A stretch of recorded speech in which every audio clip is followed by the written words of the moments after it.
దాన్ని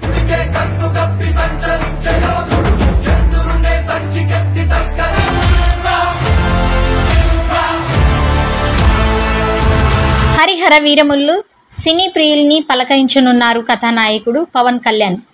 ఆయన టైటిల్ పాత్రలో నటించిన ఈ పాన్ ఇండియా చిత్రాన్ని జ్యోతికృష్ణ క్రిస్ జాగర్లమూడి తెరకెక్కించారు.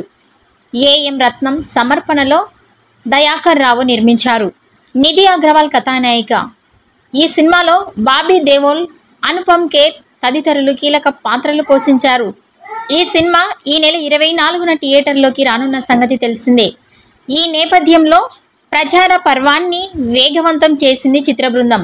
అయితే ఈ చిత్రం తెలంగాణకు చెందిన ఓ వీరుడి కథ ఆధారంగా రూపొందినట్లు వార్తలొస్తున్న నేపథ్యంలో చిత్ర బృందం స్పందించింది. ఆ ప్రచారంలో వాస్తవం లేదని తెలిపింది. ఇది నిజ జీవితంలోని ఏ ఒక్క నాయకుడి కథ ఆధారంగానూ తెరకెక్కలేదు. సనాతన ధర్మాన్ని పరీక్షించే ఓ వీరుడి ప్రయాణాన్ని తెలిపే ప్రకృతి కల్పిత కథ అని దీన్ని రూపొందించామని, ఈ సినిమాలో పవన్ కళ్యాణ్ శివుడు విష్ణువుల అవతారంలా ఉంటుంది. అందుకే ఆ లక్షణాలని ప్రతిబింబించేలా హరిహర వీరముళ్ళు అనే టైటిల్ని ఖరారు చేస్తాం అని చిత్ర వర్గాలు తెలిపాయి.